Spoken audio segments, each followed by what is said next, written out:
1주년 바라만 볼 것인가? 힛.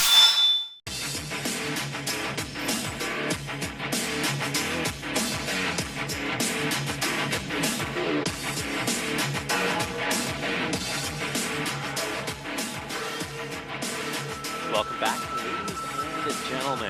We're rejoining our KeSPA Cup Grand Finals after a 1-1 tie.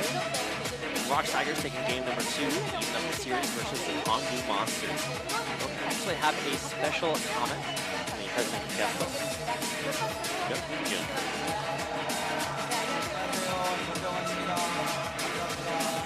Saying hello to everybody. Greeting everyone in attendance here at the Expo Auditorium. So thank you for visiting the KeSPA Cup here, much like last year. How do you feel about being here in Busan?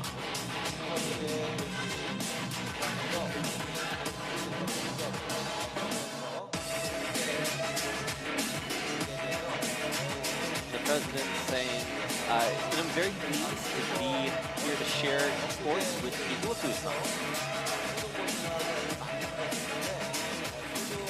Also congratulating all the students who finished their Korean college entrance exams, which finished up yesterday. So hopefully those students can really relieve their stress by coming here to watch esports.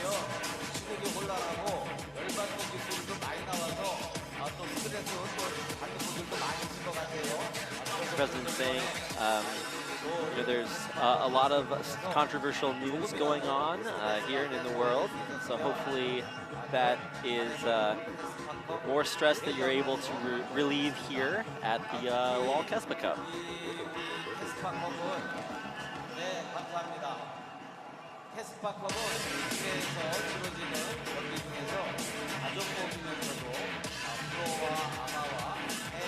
Especially the KeSPA Cup multi-game tournament, many versions of the KeSPA Cup. Of course, this KeSPA Cup including amateur teams, challenger teams, and professionals, and thanks the fan participation, which is such a big part of this tournament, and also with a lot of different publishers interfacing with ProTV Games. Wants to thank them for their cooperation in helping create this league.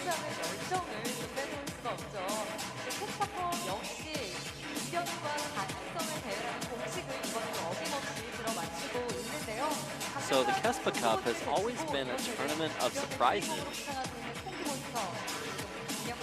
Today we have a matchup between KONGDOO Monster and the Rocks Tigers. Definitely room for an upset as well here. What would you like to say to the players?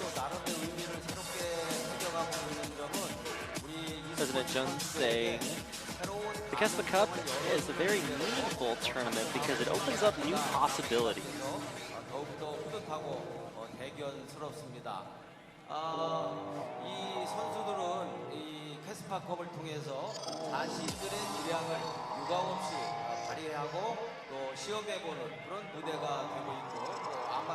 It's also a tournament where players can really test themselves to show their true ability. So it's a very good opportunity for amateur players or lesser-known players to show off their skills. Last year, ESC Ever were really the prime example of this.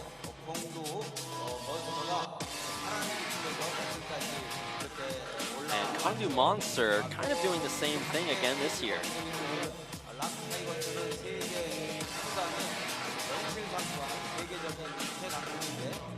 He says that the Rocks Tigers are one of the best teams in the world.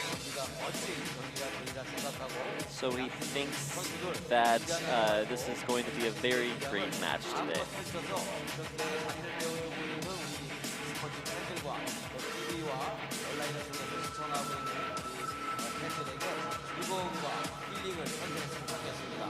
네, 좋은 말씀 감사드립니다. 경기 준비하고 있는 선수들도 굉장히 힘이 날 것 같은데요. 마지막으로 한 말씀 부탁드릴게요. So finally, anything else you would like to say to the audience here?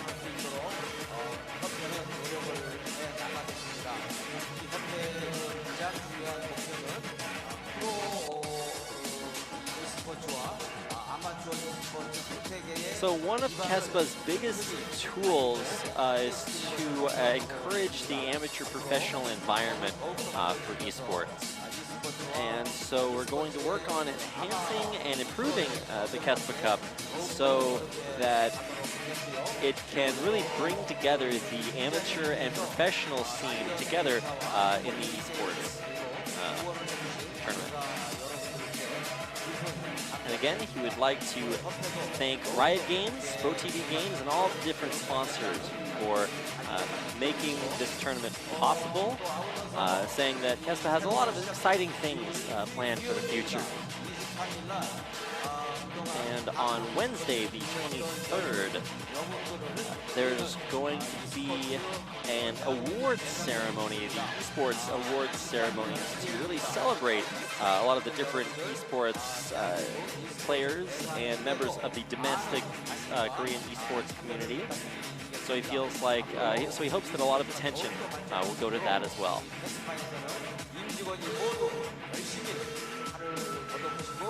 So KeSPA and all of its employees will be working very hard to make esports better and keep improving.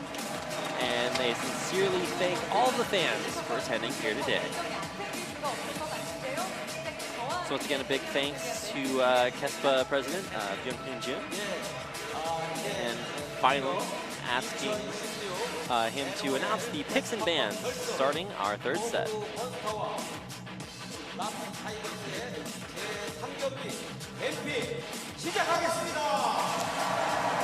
And announcing that we are heading into champion picks and bans for game number 3. Big thanks to the KeSPA President Byung-Hoon Jun. It'll take us into our third game underway here. Now we've seen KONGDOO come back from a deficit and close out game number 1. We got to watch the Peanut Show as he kind of really piloted the Rocks Tigers to victory in game 2.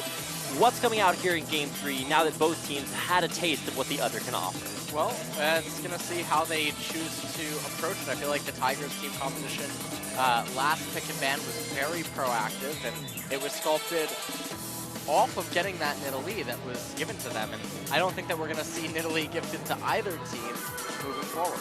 Certainly not. And maybe it's left open so that now Punch can show us what his Nidalee does. But when you're naming yourself Punch, you'd probably rather see him on that Lee Sin. It should be still a very highly contested pick. Maybe this is where the Tigers accidentally leave up the Lee Sin pick and KONGDOO Monster pick it and pull off a show of their own. Now, I wouldn't imagine that would be a very big accident. If it is left open, it'd be deliberate. But with that Nidalee ban coming in from KONGDOO Monster, you should be seeing that Lee Sin band out here at the end. Yep.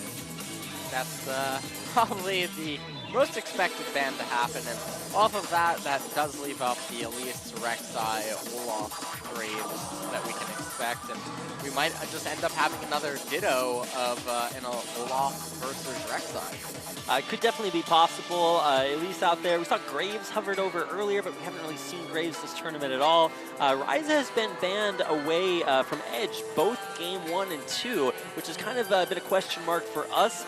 So we might see that pick very early on. But it looks like KONGDOO Monster want to solidify their top lane with a Jace pick there for Roach, which could always be flexed into the mid. Yeah, it could be flexed onto Edge indeed. With Poppy still being up, I would expect that Smeb would actually select that, because while it is a counter early on during the laning phase, once Poppy gets her first core item, it's basically lights out for Jace. Well, at this point, we're looking for that Olaf that we thought we would see. Looks like we have some fans in the audience coming all the way over from Kongwon. So a very long trip for them. And of course, a lot of global fans joining us here at as well in the Mexico Auditorium. The Karma pickup, we talked about it being flex, but I feel like I've just actually never seen it go mid, or at least it's been much more favored into the support role. Why do you think that's such a heavy priority here for the Tigers? Well, the Karma offers a lot of things, and it has a lot of synergy with the Olaf. And it does have the ability to be flexed, even though we've never really seen it. So Karma just one of the best supports currently in the game. And now KONGDOO Monster's highlighting the Rek'Sai, and so that would be a very similar matchup yet again. Okay, well that's locked in, as well as Edge's Rise. Now, this is something we haven't gotten a chance to see an incredible amount, but it's been something that the Tigers are afraid enough to ban it out consistently. Well, finally, it gets through, so we'll get a chance to see that. But in response to that, we'll also see what the Tigers have in store for Cry, as he very adept at a great number of champions. Vladimir, of course, the big one that he's been going to, it's banned out, and the big other champion that he fielded yesterday to great effect versus Faker was his Cassiopeia. Yep. And so we're actually going to get to see him on that Cassio versus Rise again, and he did an impressive job against Faker's Rise. So we're going to get to see what he's going to do against Edge's Rise. And last time Edge actually played this Rise was in Fly's Malzahar, so a very different matchup dynamic.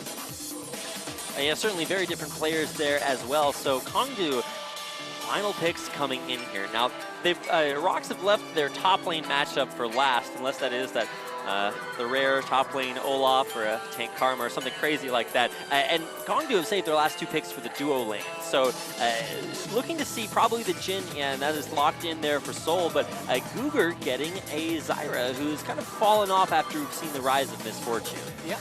And I'm not quite sure that the Zyra is the best choice, especially because outside of that Olaf, just the amount of ranged champions and utility that the Tigers have is there. And I feel like Tahm Kench actually would have been a little bit better, even though it would have meant that the KONGDOO monsters would have been at a disadvantage in the laning phase. I feel like it would have rewarded them more later on, but Zyra is still one of the top support picks in the game in this patch.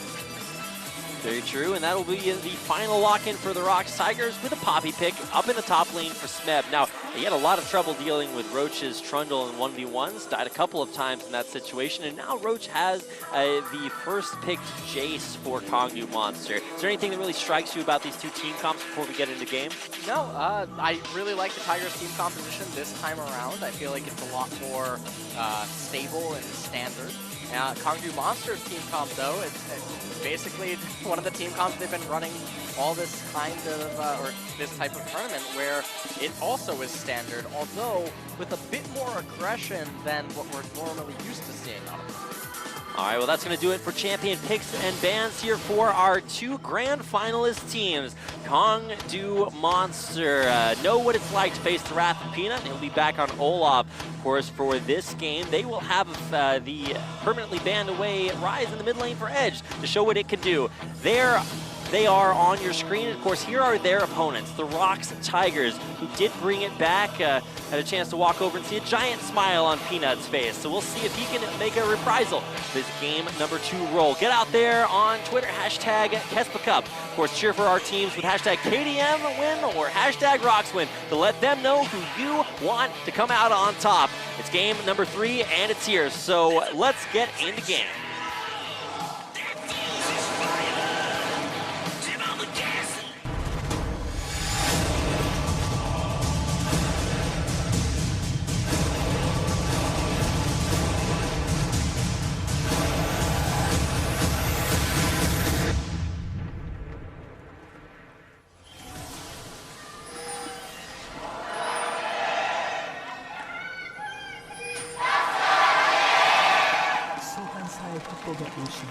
Another interesting level 1 to take us into game number 3. Essentially a best of 3 from here on out as KONGDOO and Tigers even things up. Once again, grouping up and trying to get a little bit of deep coverage in here into the lower jungle this time. And Peanut went by himself, maybe to try to entice Edge to actually come a little further forward and then see if they could get anything off that, but Edge not taking the bait. And also, Cry actually taking the cleanse just against Edge's Rise. That's certainly a little bit of a show of respect. Going for a little bit of poke damage here early on. Landing the Grasping Roots will at least give Guger a little bit of an extra boost in gold. And starting out for our initial roots around Summoner's Rift. Now, this is a blue side start for Rek'Sai, who has an energy-using jungler, kind of wants to hand off that blue buff. So what do you make about our initial starts on both teams? Well, definitely Edge is probably going to get the blue buff. I wouldn't be surprised to see Punch do Gromp to Wolves to Red, or Gromp to Wolves to Wraiths to Red, and then eventually make his way back up to Hands of Blue to Edge. Although we could see Edge recall early off the third wave to get a tier of the Goddess. We're down on the bottom half of the map. We'll scout out the attempt at the Krugs, just taking the tiny one.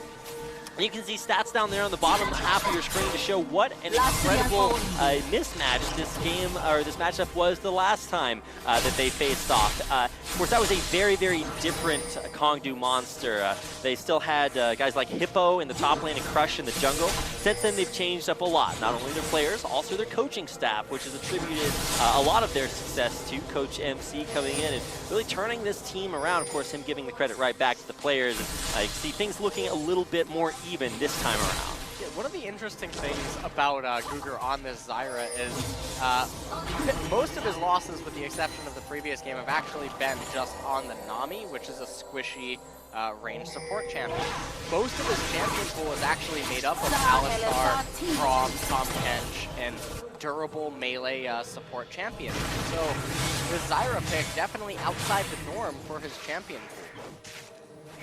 Kind of the same idea with that ranged amount of harass, but no sustain here at all, which has been really big for him to offer from that Nami pick. So have to see how that works out. Now, one thing that we already know how it works out is the Peanut show, and he's deep here in the enemy jungle, trying to find out Punch and see if he can take him down. Now, Punch down to half HP will start this red buff. Peanut waiting in the wings will now just be spotted out by this ward as Punch walks away from the red. Peanut should know that he has been scouted out, just delaying this and putting further pressure on the KONGDOO jungle. And Punch falling a little bit behind right there, gonna only take one of the golems that have been left by his bottom lane.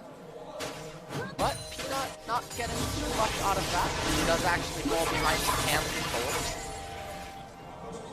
Got a chance to snipe a shot of the top lane, and somehow Roach is like just not having a great time against Feb. Now, here comes the committal here for Peanut, who will almost get the steal there on the red buff, but with Undertows being channeled, Punch will try to get his way away, a tunnel under the wall. He's out of there, and along with it, Peanut's ghost. Yeah, and Smeb somehow is finding ways to actually bully a Jace up there in top lane. Not quite sure exactly what's happening. You know, I am the play-by-play caster, but just from my, you know, definitely non-expert opinion, it certainly seems like that matchup's supposed to go the other way. Yeah, it is indeed. Okay, glad we could put that out there, but now Guger by an Undertow, Soul very low in the wave pushing in. Smeb might be teleporting down for another gank like we just saw in game number 1. Worked out then. Will we see it work out this time around? Now Punch is right here for the counter gank. He hasn't shown himself. Peanut waiting to commit, and he will actually get locked down. They're turning on to Peanut. He's only level 3 Olaf, and he goes down to get first blood. Away to Guger's Zyra. Yeah, and you know, you could also see that Roach had recalled in anticipation for that dive attempt from the Tigers had they actually committed even harder to it. And that was just really bizarre because Gorilla and Trey should have been able to convey that they weren't going to be able to get the minion wave into turret. So, too forceful. Oh, okay, well also too forceful. They're trying to push the wave out, and KONGDOO wind up losing not one, but 2 flashes and an ignite from Guger. So I guess he used that earlier on, but let's watch this dive be countered again. Yeah, so right here, you can see that Punch had already made his way down to bottom, and by the time they got the minion wave under the turret to start tanking the shots to let Peanut come in and get onto Solar Guger, it was already too late, and it's interesting to see the fact that the Tigers were still waiting to go for that play, even though it was obvious that Roach had recalled in anticipation for it again. And even if the argument would be to bring down Smeb, it still seems way too forced.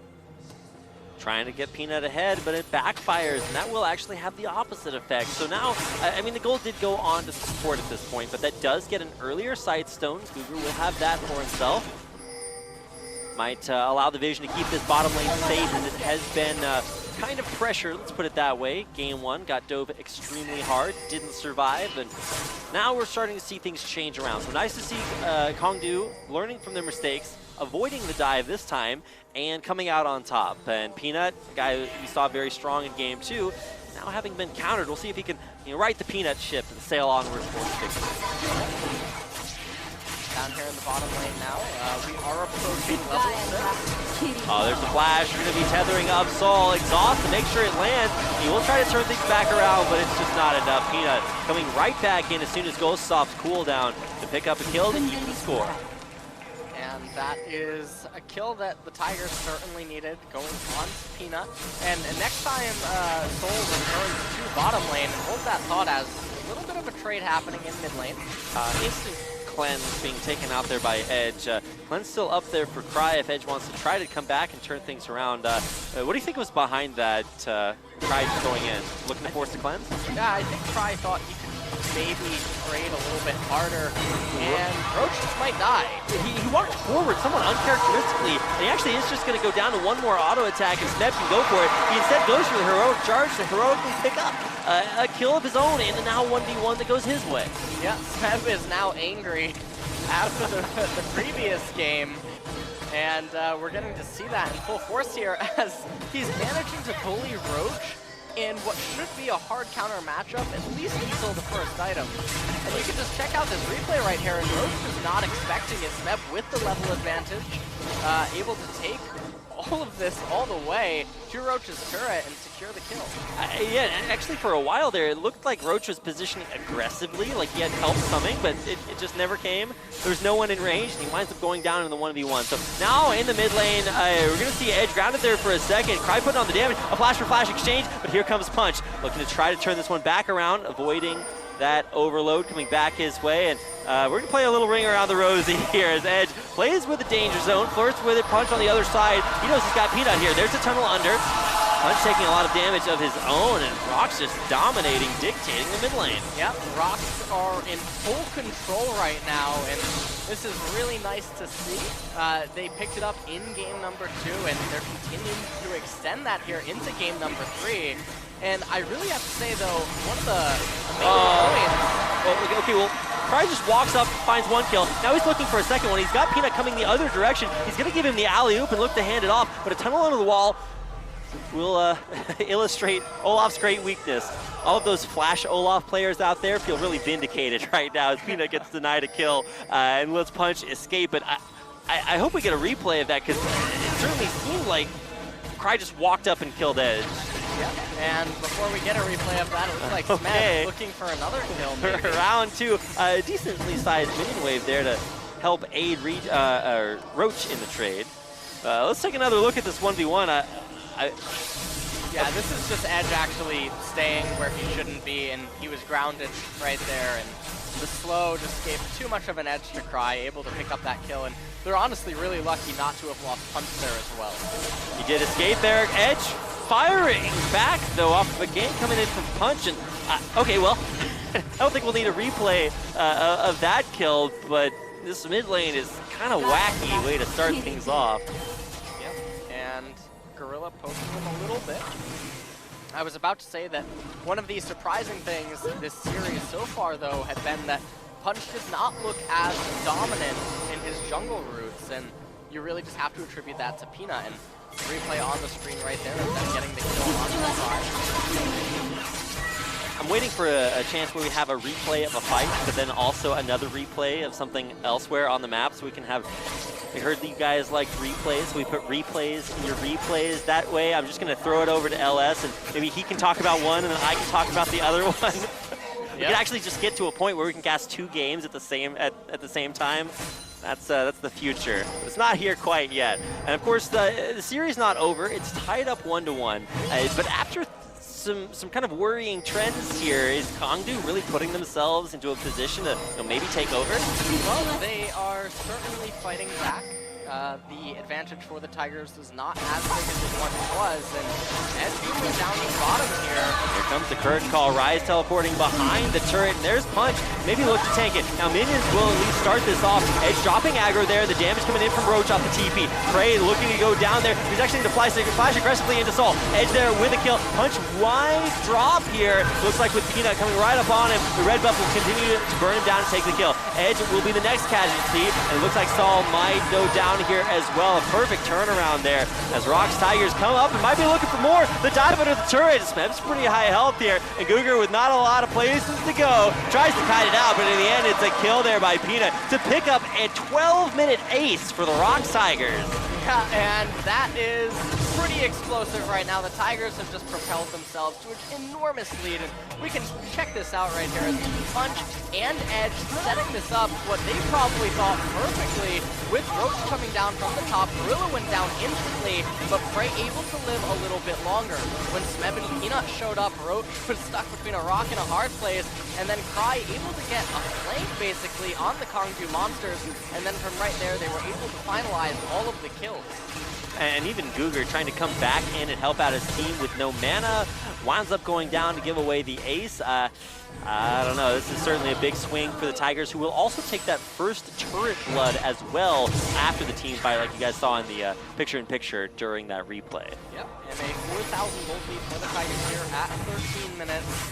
And, I mean, one of the really scary things about this game is the fact that Smeb is so far ahead of his opposition in top lane, and a Poppy is not something that the KONGDOO Monsters team composition is really equipped to deal with if it's this far ahead. Oh boy, yeah, as much persistent damage as the machine gun kind of Rise style does, when it's into Poppy, I just don't see that really being their answer. And while Smeb has prioritized nothing but armor so far, we'll see if it's enough to, we'll see if it makes a difference. Now Soul, he's in a little bit of trouble. Flashes immediately, but Peanut's going in for the dive. Wisely disengages there as Googer might have turned it back around. Here comes Punch. They might actually have an opportunity to get a big catch in here on the Tigers. Rye is actually teleporting in there, avoids getting stunned out there, and it might be Cry rather as the first casualty. Very, very low HP, sped away there, trying to turn back around for additional damage. Cry lucky to be alive there. It looks like Peanut will fall. One casualty dropping so far for the Tigers, but they will save their mid laner. Yeah, and you know what? That was a very, very huge play by Peanut, trying to find a way to save both himself and Cry, and they almost did manage to escape at the very end.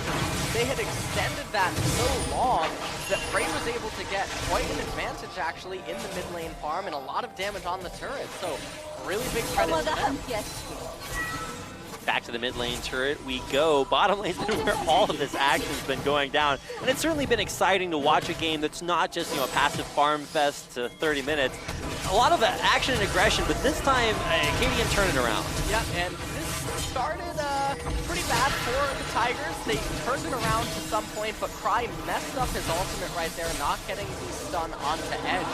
You can see that Peanut almost managed to save him with Gorilla coming in for the assistance, but not quite able to get away entirely. So Edge picking up that kill on a Rise that was strong enough, at least to the Tigers, for them to ban it away in games 1 and 2.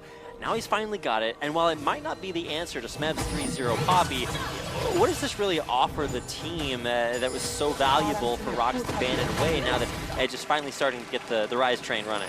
Well, he's starting to get the Rise train running, but so far it's not really doing as much as they probably would have hoped for. And with Jace being as behind as he is, there's going to be a lot of pressure on him and Punch to really make something happen in the mid game. But Rise's itemization this game, he has the Megatron Cloak and he has the Fear, so he stunted his build path in more ways than one. Will take a while for him to get back up there, but something's okay. Swing and a miss on the arrow here, but maybe Peanut looking for more. A dodge on the undertow, but Soul very low. Smeb coming around the corner. Roach right there to meet him. Here's going to be Rek'Sai coming up to join the party. Smeb's going to get locked down just a little bit, and a lot of damage coming in from Roach. An immediate knockback there, so no Rise in this party. So Smeb dropping lower and lower. He will be the first casualty of the fight. It's KONGDOO to take him down, and here comes the curtain call. Maybe look for more. Looks like they will find some slows in there onto Gorilla. Can Punch chase? Looks like the answer is no. He'll turn around. Peanut be looking to go back in. Turn around once again possible. But it doesn't look like it will come, anything will come out of it, except right as I say that, Cry coming in from the side. He'll get turned around on almost instantly and pushed right back out. Will expend his ultimate, but no kills off of that. I hesitate to stop and give it over to LS for analysis, because it always seems like they start fighting. They will start up this dragon. But what just happened? Yeah, it's a never-ending fight, it seems. And while Smeb did go down, no summoners were really lost. They're going to pick up this dragon right now. Not the best dragon for either team, but it is still an advantage nonetheless. And meanwhile, in top lane, Smeb went for a very aggressive teleport play, and Oh, Roach. Roach is probably going to die. I wouldn't be surprised if Smeb flashes to not let him get the execute from turret. He's looking for it. I think Roach actually will be able to execute now. He will run all the way, and he does get the execution to turret. Yep. But a little bit of experience, I think, is granted actually to both Smeb and Gorilla. I think they were both an experienced range. We're just checking out a little replay right there, and the Poppy ultimate in response to the Rise ultimate, something that MVP Ed always talks about. And at this point, they tried to find a kill onto Gorilla, but he ends up flashing away, and the follow-up bullets end up missing. They do indeed. KONGDOO's continuing, though, even in the face of having been aced earlier on, so early in the game, around 12 minutes. They're coming back, they're putting up a fight, not letting the Tigers get away with anything. You saw maybe Peanut looking for a flank, maybe Smeb looking to come back around from behind. Both denied, and it turns out for a kill onto Smeb. The Tigers are arguably the strongest member at that point. Now, is Smeb getting caught out maybe a little bit again? He does have flash to get over this wall. It looks like he will be forced to use it if he can get there in time. The prediction on the flash, but it's just not enough. I don't really know where Roach was going there. He was maybe trying to get in front to deny the, I don't know, either way. Smeb survives. Yep, Smeb survives in the end, and bottom lane now might be the rotation for the Tigers as they look to capture that bottom tier 2 turret. Punch versus Peanut probably won't have anything to come of it as Peanut disengages. Committing the curtain call, though, might be looking to catch out Gorilla. He's dropped lower and lower. And it's a big crit from Soul to take him down. Yep, and they had the teleport on Roach. Smeb having used that teleport previously to try to get a kill onto Roach, but was unsuccessful. Bottom lane, though, Tigers looking for a counter of their own with Peanut and Cry poised in the bush. Punch will rock right straight into it. He's grounded for now and won't last much longer. Edge getting hit there by a lot of CC coming his way with a very strong Peanut and Cry underneath the turret. Can't put out enough damage to get the counter kill onto Cry, and Tigers find 2 big picks of their own. And off of that, they're going to have to back off as Roach is coming down. Oh, but they're looking for it one more time. Okay. Fool me once, shame on me. Fool me twice, and maybe shame on Roach. But he's a little bit faster back to the turret through the acceleration gate. I love these mind games. Always cool to see a little bit of cuteness out there. Of course, any game that has Peanut in it is going to have that represented very well. Now, Soul waiting back in base to see what his big pickup is. There's that BS sword, but he's waiting for a little bit more. Curious to see exactly what it will be, but here comes another flank in through the turret. A big arrow hits on to Punch, pins him down, but can he make it out alive? He is actually pretty tanky, much like very mobile champions. Too tanky to get taken down. They don't find a kill on him right there, but they do secure the tower. So it is a pickup for the Rock Tigers. 5,000 gold lead almost for them here as we hit the 20-minute mark. Lots and lots of gold to be picked up. When it does come down to it, we're going to watch this pick once again. Actually getting stunned in that animation. Really unfortunate for him. And Edge not able to get away as Peanut and Cry just take this all the way underneath his turret and find the kill onto him. Yep. And finding more and more takedowns. This is like where Rocks go into their images folder and they enlarge it as big as they can because they're looking at some pretty big picks. And at this point, the Morel and Omicron completed, and you have to wonder when is Cry going to finally turn that Spear of the Goddess into the Grab's Embrace, because that's going to be a very problematic item for KONGDOO Monsters to deal with once he has it, because it's going to enable Cry to go so much more aggressive inside the team. And really, even with that locket, like you mentioned, preventing more damage from Edge, you have to put the question mark this time on the Rise pick. Was it worth banning out all along? And is it the pick that KDM need? They keep getting picked out. That is what made the Rise such a liability for SK Telecom. When Faker played it yesterday, this time around, it might just be that same liability again. Peanut getting chased out, turned back around. Nice dodge by Gugar on the arrow. Will not hit theirs. Rocks shove KDM back towards their turret. These games are turning out to be so bloody right now, and constant aggression. Dragon coming up in a minute, though, and the Tigers obviously pulling a lot of attention to the north side of the map, as that does mean that KONGDOO Monsters not going to be able to commit a lot of vision control around that Dragon as it looks to come up. And maybe even making it look like they're doing a Baron. Oh, beautiful blue ward. So happy those things are in the game. Scouting out their Baron bait, but it does expire, and that will force Cougar up to try to check it out. Now he risks getting pinned into the wall by Poppy. But I think at this point, KONGDOO are aware that there's no Baron going down right now. This is so tense. This is kind of the tipping point of the series. It was a best of 5, now it's a best of 3, and these advantages get closer and closer to securing one of these teams the KeSPA Cup Championship. Okay, Ghosts committed. I thought I heard the ghost. Yeah, there it is. Trying to find this big catch in there onto Edge. Peanut not going to commit the Ragnarok, but I think at this point he and Edge, or Smeb rather, are just so tanky. Where to go? It's a magic trick, and Edge makes it out alive. Yeah, and he managed to ult himself to safety. They will get the red buff, though, away from KONGDOO Monsters. That's going to be an Inferno Drake. Oh, and now maybe a pick here onto Peanut. He will Ragnarok his way out of danger.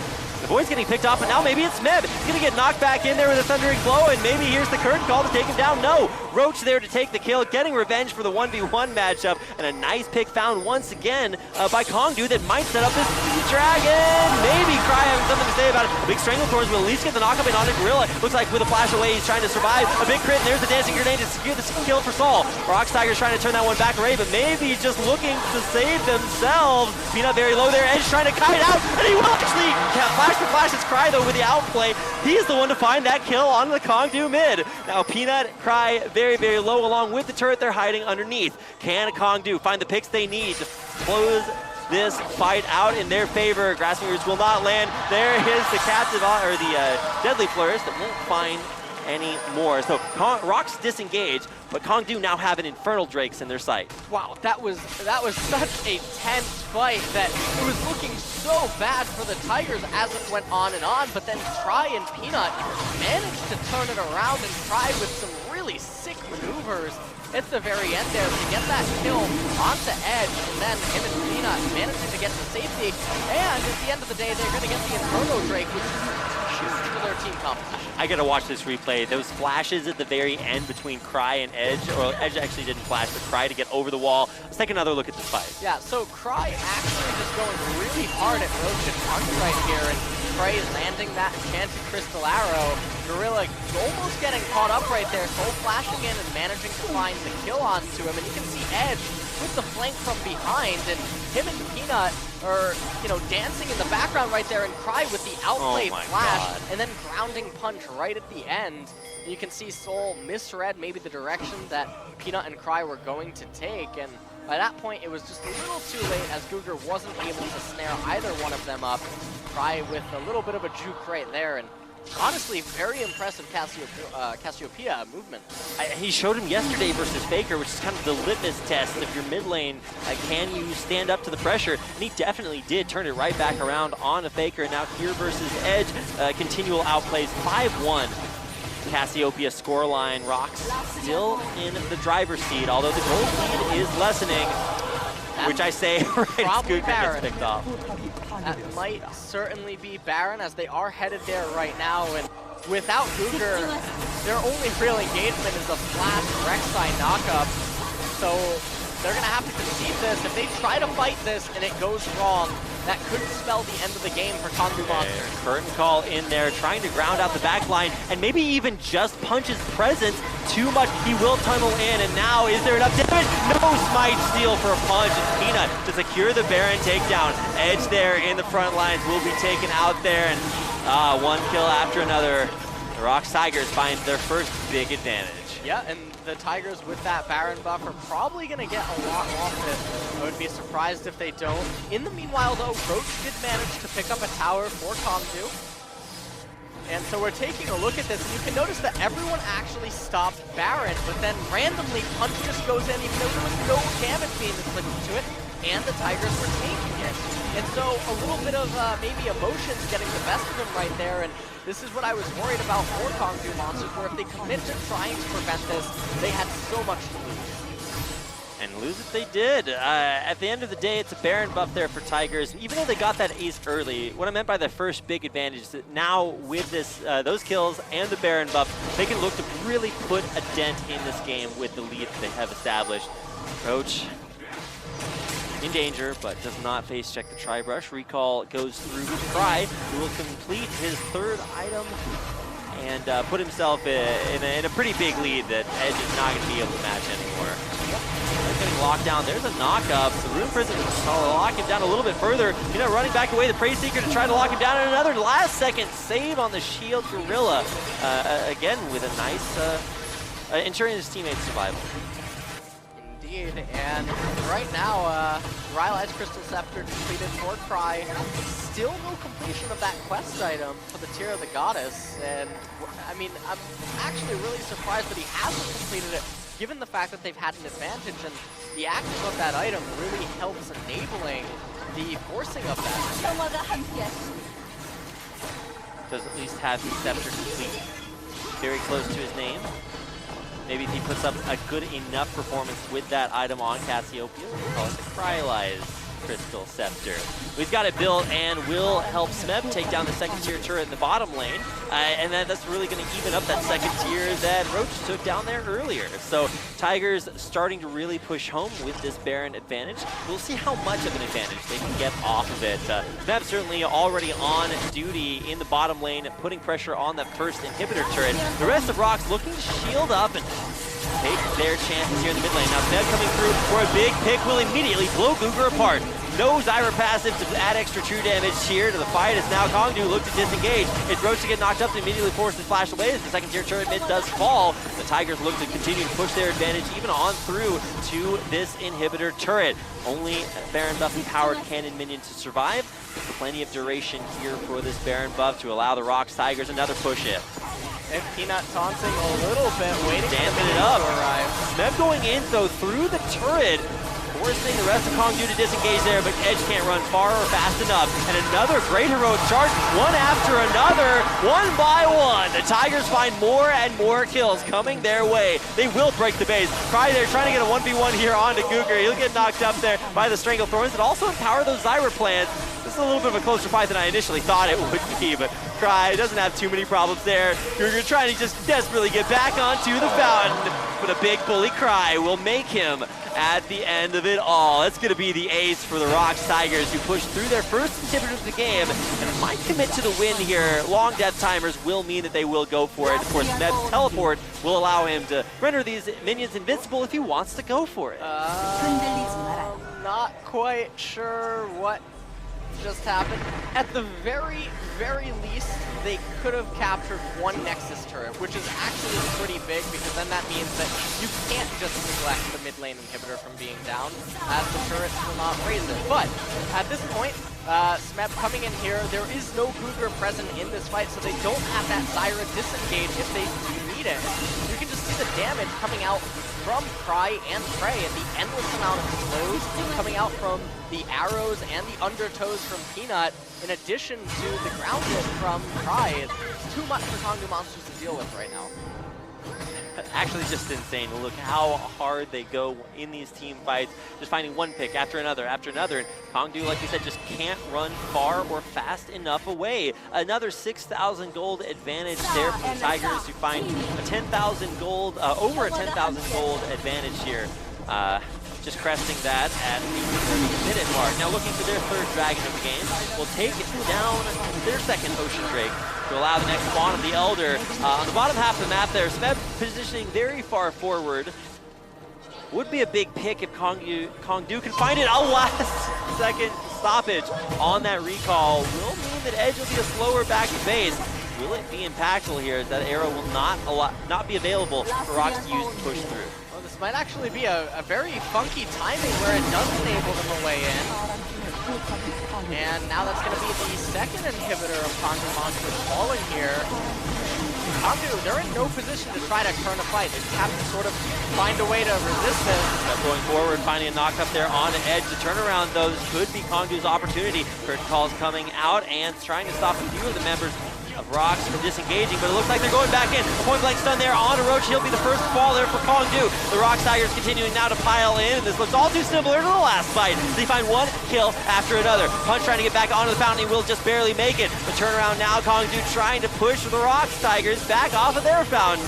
Now it's going to go back the other way. The Tigers find a big pick there onto Roach. He's going down. The arrow just barely off cooldown, and time to find yet another. It's an ace in the base for the Rocks Tigers, as they will now close things out, taking down both Nexus turrets, all 5 members of the KONGDOO Monsters, and taking a 26-11 victory in game number 3 to put them 1 game away from becoming your 2016 KeSPA Cup champion. Yeah, and if they keep playing like this, I don't know what KONGDOO is actually going to do in what could potentially be the final game of the night, because Punch is looking really outclassed, and that was one of the ways that KONGDOO Monsters were finding all of their advantages and their leads against all the other teams in the tournament. And so far, he's been on the back foot against Peanut every single game.